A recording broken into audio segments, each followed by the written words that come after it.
And I ain't hit no drop in a minute. No, I'm about my business. Rappers Guide Podcast, episode 34. This is your host, Diggy Bailz Pagliacci. And today we wanted to talk about feet. I'm just playing. Today we wanted to talk about having a music business lawyer and how important that is in the game. It kind of really matters. And I think everyone kind of thinks about the different people that they need in their corner, and they're thinking about, oh, I'm going to need a manager, and I'm going to need someone that's going to be my assistant, or I'm going to need producers, and I'm going to need videographers. They think of all the creative stuff, but when it comes to the business, they don't think about what they're going to need business-wise to have a long career in music. And one of the most important things that you're going to need is a music lawyer. And one of the first things that comes to my mind when you say that is, anytime you're about to sign a deal, they're going to slide you over all this paperwork with all this verbiage inside of it, all these things, all these non-disclosures, maybe possibly. I don't know what the hell's in those contracts. Because honestly, I don't know how to read this shit myself. And you could get so excited when you see that paper slide across the desk. You're like, I'm going to just sign my name on it. And then you don't know what the fuck you're going to get yourself into. Or they're like, hey, listen, we'll provide you this lawyer to look over this shit for you. And, once they, tell you everything's cool, you can sign it. And yeah, that's how you're going to end up in one of those bad situations where you're just going to hate life. You're going to hate wanting to make music. You're going to hate everything within the music industry just because you just got so excited. You got basically like being a deer in the headlight. Like, oh shit, right. This is my time. Let me just do it. I think that people think about when they'll need these people, and they don't realize how instantly you'll need it if you gain success. Yeah. So all right, cool. You start making great records and they're blowing up and they're exploding. And now all of a sudden, every label that you fucked with your entire life is reaching out to you and they want you to sign a deal. Who's reading those contracts?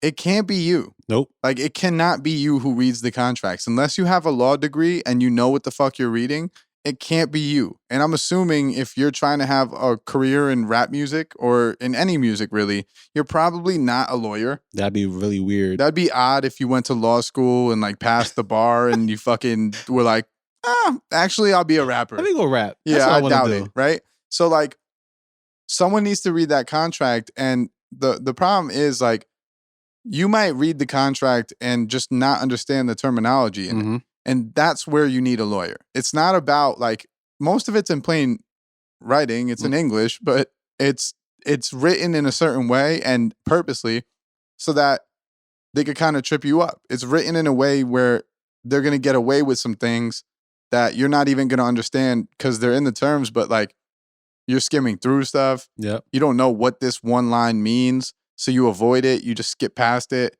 Whatever. I'll figure that out later. And that thing that you figured out later might have been the most important thing to your career, and you just completely disregarded. So when you think about the timeline of when you're going to need a music business lawyer, ASAP. Because just as when you think about it, right? At any moment, you can just randomly blow up. Everybody, I'm not saying everybody, but a lot of artists sometimes overnight become a celebrity, or overnight they blow up instantly. And it's their head starts spinning everywhere. They're getting calls from labels, probably. They're getting calls from their fake friends that, I've always supported you. They go let's be real. Not overnight. Not overnight, yes. Not overnight. The success feels like overnight because they'll land one. Yeah. That came after 10 years of working on music and them struggling. You know what I mean? So it's not really overnight success, but in those 10 years, if your primary focus was the music, and you were working on your production, you were working on all the things creatively, chances are you weren't just walking around talking to different lawyers and finding out who would be best suited for you and who has your best interest at mind. Those are things that you just don't think about as an artist. Yeah, I don't think about it. I mean, honestly, before I read the Passman book, I didn't even think, what the fuck is an entertainment lawyer anyway? I was like, that was the last thing that was ever on my fucking mind, I'll be honest. But, just having a person that could look over that verbiage, like you said before. When we was in school, they say, if you don't understand something, go back a few words and see if you could try to link it together. And it's when it comes to those contracts, yes, it is in plain English, but once again, they could be fucking around with those words and you just be maybe sounding off to something that you're not really knowing that you need, or not understanding it fully. A lot of artists back then, They were signing away their masters. They was also signing away their publishing. They was able to keep their tour money, but a lot of those other things that's on the back end, like when you get quarterlies, the things that they always tend to sign away. And it's like most of them had no fucking clue. They just thought, yo, whatever, I'm here. I'm about to get some money. That's all my mind is on. Think about this. A lot of people probably think that as long as you have a manager, you're straight. If you walk into a meeting with an executive and they're trying to sign you, if you bring your manager, who's your friend probably, Mhm. if you bring them along, they could read the contract and the manager handles that. The manager doesn't handle that. That's not even something that the manager is supposed to handle. You're If it- supposed to have an entertainment lawyer. And if he is, you got some You're fucking supposed to problems have, ahead. yeah, you're supposed to have a music business lawyer unless your manager's a lawyer. And in that case, sure. And that Like, does happen sometimes. it does. Yeah, there are But some for the entertainment most part, lawyers. your manager and your lawyer are two different people. Yeah, Your manager exactly. focuses on managing artists. Your lawyer focuses on the fucking contractual things that matter in your career. I don't want one person wearing too many hats, especially when it comes to that like type of level No. of If responsibility. your focus is supposed to be on how to expand my artistry and how to get me into venues, performing and all that stuff, then I don't want you focusing on the contracts. I want the person who knows what they're reading to focus on the contracts. Mhm.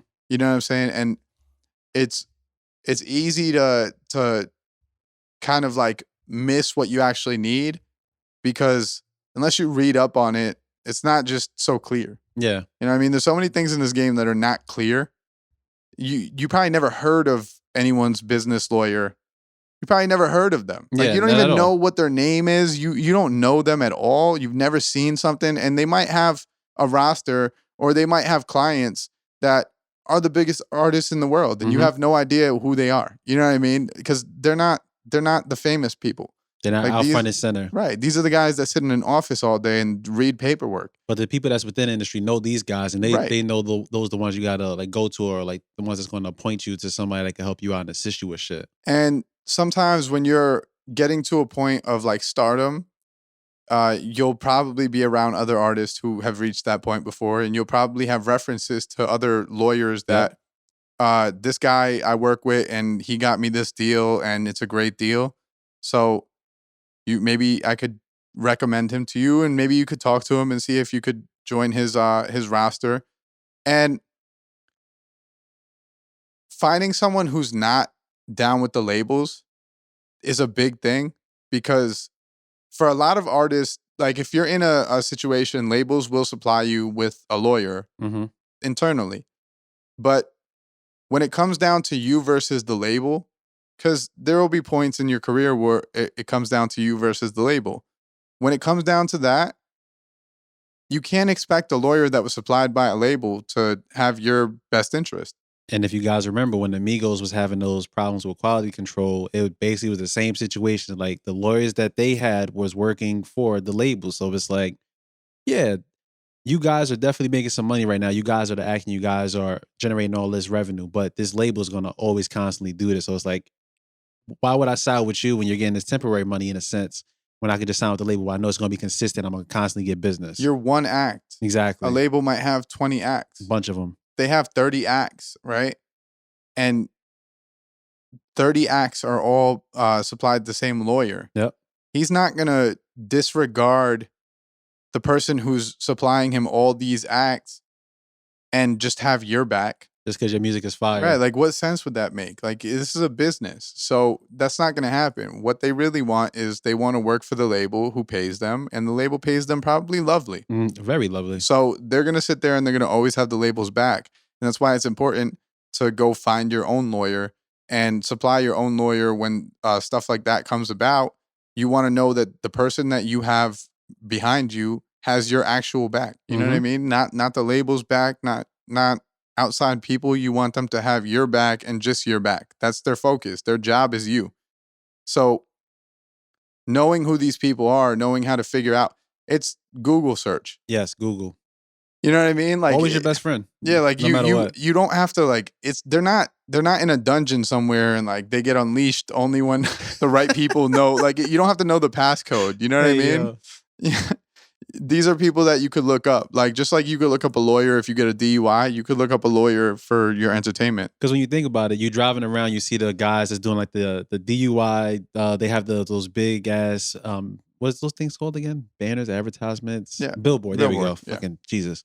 You have these big old billboards for that. You have billboards for like immigration papers. You have billboards for getting divorces. You see this shit all the time. So when you think of it like that, there has to be an entertainment lawyer. I'm not even saying it has to be like they are there, but it's not really like front and center where it's like every day somebody's a musician, so they're going to be advertising it as much. You got to have to search these things up and figure out, who have they worked with before? What are some of the things that they have worked on? What is their specialty? Because every single deal you may come across may be a little bit differently, whether it be with a label or you're just doing it independently. Every deal is going to be different. All the wordage is going to be different. So you got to make sure you go into the specific person that's going to help you with that specified thing. Like, I'm not going to go, sign something with a venue with a lawyer when I'm trying to get like a sync placement. Those may be two different people that I need to speak to as far as knowing it. Maybe they may have, some advice in both, but, I'm looking for somebody that's specifically working on this because this is what I'm going for at that specific time. Right. And the beauty of having people, like, the beauty of having a manager that focuses on a manager's duties, the beauty of having a videographer that shoots the videos and isn't worried about being part of the entourage and like all these things, like these are jobs that you have to fill with people that are solely focused on that job in particular.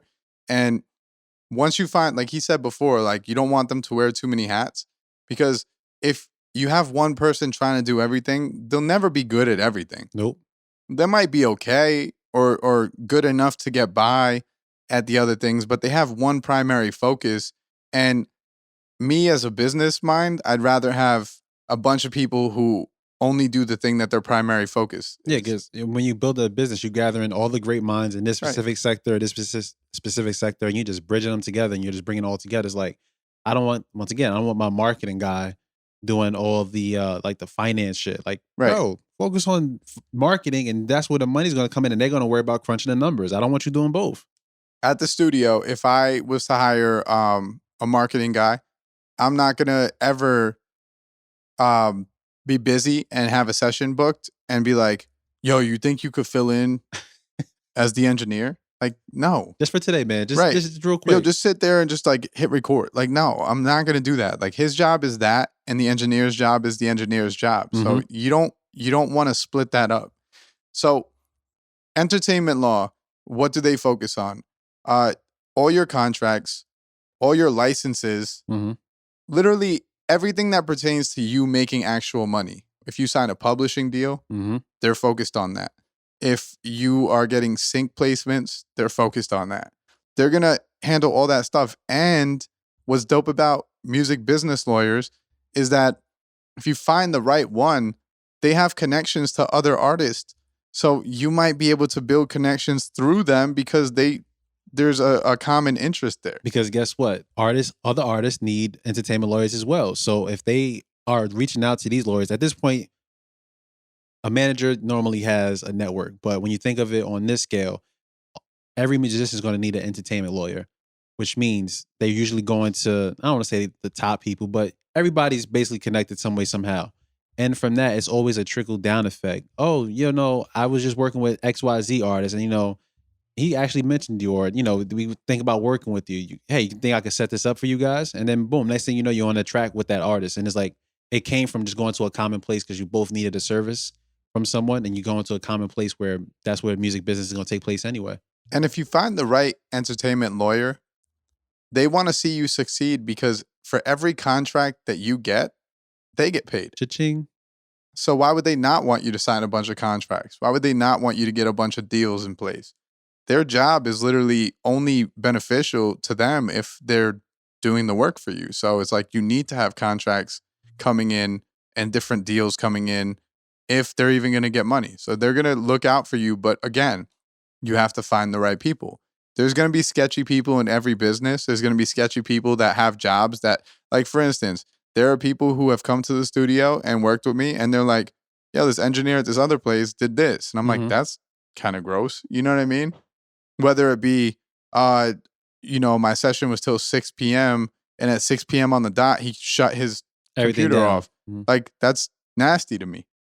That's just not a person. Like, I look at stuff as in, when you come to the studio, I want you to be comfortable because I want you to come back. Yes.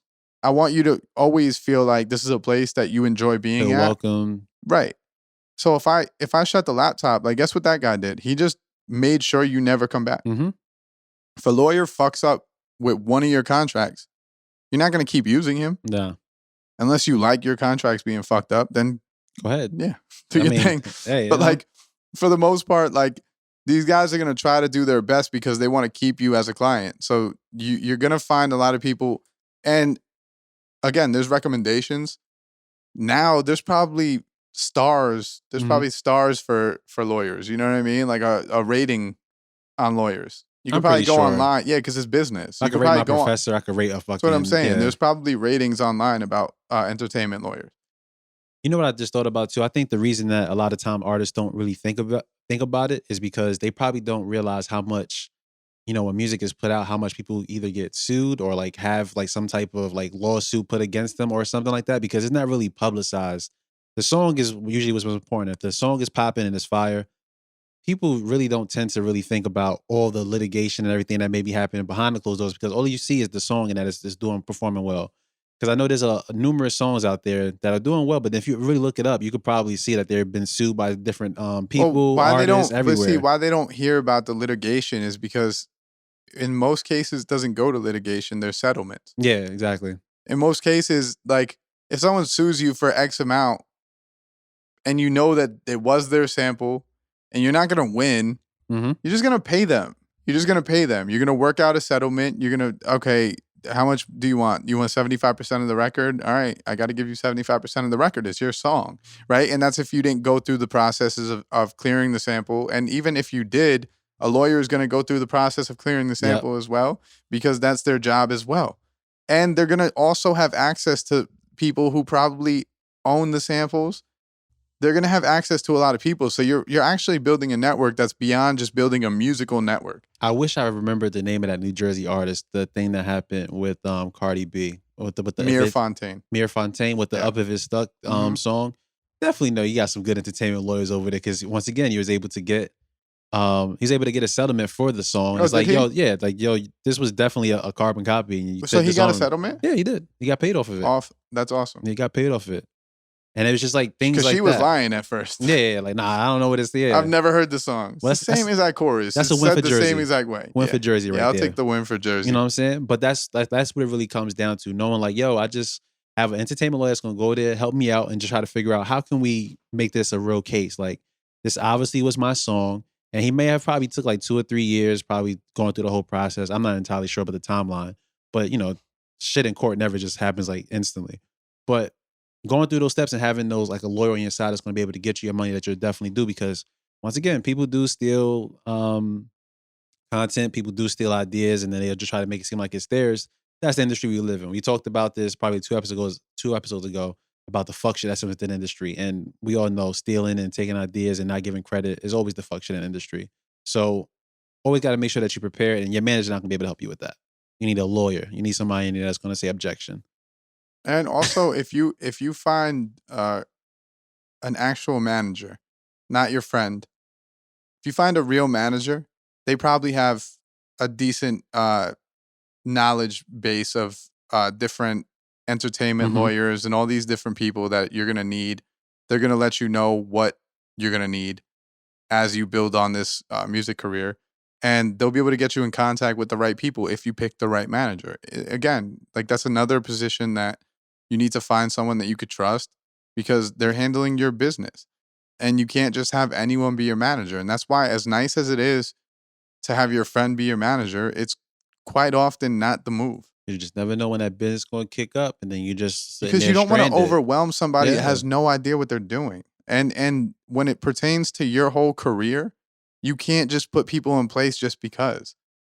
There's very few cases, like you could look at a LeBron where he puts like Rich Paul in a position to be his manager, and now Rich Paul is one of the biggest agents, not manager, agent, same shit, but basketball terms, different, his yeah. agent, right? He puts Rich Paul in place to be his agent. That's his friend from growing up. And now Rich Paul is one of the biggest agents in the game. But that's like a anomaly. Yeah, like that doesn't happen often. You know what I mean? That you don't hear that story constantly. You hear more about the story of the person who their friend was by their side for for 15 years and then they ditched them for a different manager and now their friend has beef with them. It's like, yeah, because bro, it could only At go a so certain long. point, yeah, at a certain point, we got to really transcend. Like, all right, you did this so much for me. I'm grateful, thank you. But You did what you were capable of. Mhm. That's the conversation that's never had. Like you did only what you were capable of. You were capable of working with me from this point to this point, but now I've surpassed all of your knowledge on these matters, and I need to find someone who's capable of handling from this point and and it on. doesn't even mean you get kicked fully to the wayside. It doesn't mean like that person instantly becomes nobody. They can still definitely be beneficial, but it's like, They all can still right, be part of your team, exactly. It doesn't but have to be they're not like, going to be your manager. nah, no more. Yeah, and No they shouldn't mas. have been your manager probably from the jump. We've talked about this on past episodes, but like there are so many positions that you could put people in that don't have to be your manager. Mm-hmm. Manager's a very, very important role. And if you're smart, you're going to get someone that's their job. That's the good thing about the entertainment lawyer, because you just can't make anybody an entertainment lawyer. They got to actually go to school, pass the bar, Right. go through go through some cases themselves, go through all those case studies. So at that point, it's like, I'm not about to just grab somebody out of nowhere to do all my fucking lawyer shit. Right. And with unfortunately with managers, you don't have to pass you anything. could just You fucking make grab someone- anybody. Right. But having an MBA, having a business degree like that, it's probably the person that you're looking at when you want to pick a manager. Mm-hmm. You want someone with their MBA. You want someone that understands business like in its entirety. They understand the numbers. They understand how everything works. They understand percentages. Like you want someone that's going to be able to do all that. And you can't just pick some random person that you grew up with just because you wanted to make it out and you promised that you would bring them along with you. And now you're putting them in a role that they can't do. Mhm. With entertainment lawyers, like you said, they're always going to be someone that's qualified, maybe not good at the job, Mhm. because let's be real, everyone's a human being, Yeah. right? There's doctors out there that are fucking terrible. I was thinking the same thing. There's some trash ass doctors out here. Like bro. there are doctors that you go to and they give you completely wrong information. And do They'll you say tell that- you some shit that's like you want perfect example. I was playing basketball in college, right? Freshman year of college, I went to college to play ball, and one of my practices, I had this like weird like heart palpitation, but like also like shit like knocked the air out of me, and I felt like I was gonna have a heart attack, Mhm. right? Or I was having like a mini heart attack. That's what I felt like. I went to this doctor, and they run tests on me, and then he pulls out like this piece of paper, and he's like, man, like this is stuff that I only see in like older gentlemen. Like I've never seen this in someone your age. And he goes, "Oh wait, that wasn't your paperwork." fucking dead. At that point, Fam, I'm sitting there like, am I dying? yeah, at that point, like, bro, I don't trust you at all as a doctor. Facts. You definitely flew by Like, the I shit, never or your went there parents again. paid the fucking school or some shit. Do you feel what I'm saying though? Yeah. Like there are people in positions that just because they're in the position doesn't mean that they're good at it. Like you have to understand that like there are good workers and there are bad workers. There are people managing a fucking Starbucks right now that should not be managing a Starbucks. Mm-hmm. They're bad at it. Yeah. They don't know how to handle themselves. They do a terrible job, and it's like that happens. Sometimes people are in positions they don't belong in, and you have to find the good people in every position. Because then, like, you have entertainment lawyer, right? So now that's dealing with your merch. If you have merch, just making sure that nobody's either, stealing your shit or that your shit is copyrighted, trademarked, making sure that you have the rights and the licenses to it. The music within itself, whether it be samples, having the features, certain appearances as far as like, once again, the booking venues, if you're doing it on your own independently. What else can I fucking think about? There's just a lot of shit that I'm probably not thinking about right at this exact moment, but almost anything that you could think about that you could do within your career that's going to make you some money, you want to make sure that your investment is properly taken care of. And you want to make sure that it's just not somebody just like, doing it just to do it. Because once again, you can also ask these people, these entertainment lawyers, yo, how many other artists do you have under you right now? Can I have some contact information for some of these artists to see, or some previous people that you worked with, so I can be able to have a conversation with them? I just want to make sure that you're the person that needs to be there to help me. And it's perfectly fine to ask for some type of like work or some credit. Like when you go to a doctor's office, dentist, eye doctor, whatever, you always see like their credentials sitting on the wall, and that The entertainment lawyer may not like have. No, they might have their actual shit up on the wall. Actually, now I'm thinking about it. But you're not going to see the artist. And everything. You can't go to the doctor and say, "Hey, can I talk to this patient, this patient, no, this but patient?" You could definitely. You know what I'm saying? Well, I'm sure a lot nowadays, especially. I'm sure a lot of entertainment lawyers have websites. Yeah, I'm sure that they show their clientele on the website if the clients agree to it. Mm-hmm. But I'm sure that, and if they don't, I'm sure that's the first thing that a lawyer is going to say to you. Like, I work with this guy, I work with that guy. Like, they're going to want to prove themselves adequate. So they're definitely going to tell you who they work with. Yeah. They're not going to tell you details, obviously, because that's against their job. Yeah. But it's not like, I know what you mean. They're going to be real with you and be like, hey, I work with this guy, and this guy. This is the positions that they're in. And, you know, like, that's from me working with them. Exactly. And there's nothing wrong with asking questions, especially when it comes to your career. You have to know everyone's intentions, and you also have to know, like, for instance, there's PR firms that hit you up, and I don't know if that's like me being dated, but back in the day, all the time I would get hit up by PR firms. Mm-hmm. Yeah, we'll work on your marketing and this and that. This is before all like the Facebook ads and Instagram ads and all that. But like back in the day, it was PR firms. And I remember this PR firm hit me up, and the girl was very inviting. Mm-hmm. And I remember talking to her, and we were talking numbers and everything. And then I looked at her roster. I never heard of anyone. Yeah. I said, maybe not the person I should have doing my marketing. If this was the PR y'all doing, then I don't know any of these motherfuckers. Right. Like I should probably have heard of at least one of the people on your list. You don't have a single person that I've heard of, and you do marketing for a living. And then it's even more of a head cracker when you actually try to Google these people and there's still nothing. It's like, all right, this is just some bullshit. You're just trying to get my money real quick. Yeah. And you could there's so many ways to kind of like get by in that game. If you're a PR person, you could literally make fake blog posts. Finesse shit. And literally make it look like you're doing something. Mm-hmm. Oh, we got you on this site. They bought a domain for X amount and fucking created a fake post, you know? There's so many ways. Or they paid for one of these people that post your shit on their site. Mm-hmm. It cost them $10, but you paid them $300 a month and shit, for a year. When you get those fucking DMs on Instagram now, when it's telling you, hey, follow this page. And it's like, yo, they're using bots too, just trying to put attention towards you. Shit. It's fucking corny. I hate that I hate shit. every single one of those practices. And please, if you're out there doing it, just please stop. If you're out there doing it, like, think about, go to your kitchen, open up the cabinets, find like a cleaning agent, and start drinking it. Because you're like a real piece of shit. Like, hey, yo, I didn't know you was going with that at first. That's where I'm going with it.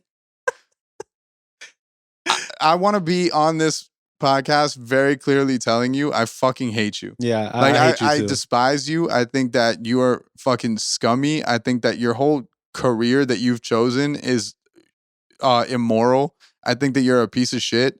And I think that you should really question your values. I think that if your job is to go out there and scam young artists who are trying to do their fucking passion and dreams, then you should really try to look at yourself and wonder why you hate yourself. Because there's no person out there that actually likes living that has made it their life mission to fuck people over. You're all corny. Like every one of you. You might think that you're just doing a service and that there's nothing wrong with it. You're corny. Like you're a real piece of shit. And I fucking hate you. I'm being honest. I hate every single last one of them. The ones with the and it's not about being annoying. Yeah, I don't hate you for being annoying. No. That's just part of it. I hate you because what you're doing is literally fucked up. Taking advantage of just someone's dream. You're taking advantage of kids. Really. Like that's who you're taking advantage of. Yeah. Most people that are trying to make it as a rapper and shit are kids. Because at my adult life now, like there's no way they could kind of dupe me or get me. I mean, sometimes they be good. Fucking, they had this thing where it was like a Say Cheese interview, and it was just so great. I was looking at it, but I'm like, why the fuck would Say Cheese be hitting me up? But see, once you hit that thought process, why the fuck would they be hitting me up? Exactly. That's when you know it's not real. Because I was like, I've had labels hit me up, and you're like, a label doesn't just email you like that. Exactly. It's just not how that works. Then you always see at the bottom, hey, look, just give us $150 just for like the initial deposit of whatever the fuck they're trying to do. And it's like, for what? Y'all a fucking multi-million-dollar, billion-dollar company. What the fuck I look like? I'm a deposit to get an interview? What the fuck are you talking about? It's wild. And then you know what's funny? When I went to Say Cheese, his Instagram said, no, I didn't email you, nigga. He said that? No, like I didn't actually hit him up. Like when I went to his Instagram, because I was like, let Oh, me that's just what double it check. said? Yeah, it's in the email. In his bio, it said, "No, I did not email you, nigga." And I find that shit so fucking hilarious. That is funny, but he probably gets messages all the time about Like, it. yo, you tried to interview me, but it's like once again, as an artist, take some Because accountability. people probably message him off the chain on some like, yo, where is my 150? Exactly. And he's like, bro, it wasn't me. What are you talking Like, about? I can't give you your 150 back when I didn't take it from you. And I even seen some shit where Adam22 had some shit where some dude was trying to sue him as well because one of these scam things, they just randomly hit him up like, yo, you're going to be on Adam22 or advocation being Adam. He actually sued Adam22. He lost it, but then Adam22 was looking at him like, yo, bro, like, did you really think that I was hitting you up? Like, did you really think that was something like you didn't think and you want to blame me for it? Like, no, that's on you. A lot of time artists are just looking for any form of like validation that they're doing the right thing or like what they're doing is paying off. And so they get an email that's false and they have to run with it because in their head it's like finally someone noticed. That's not how it works, man. They're not just going to hit you up like that. You know what I mean? Like these places are not just looking, they're not just looking to hit you up.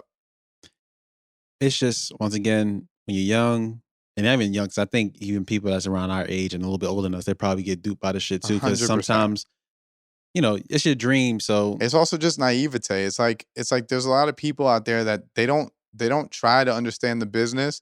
So they have a false idea of how the business processes.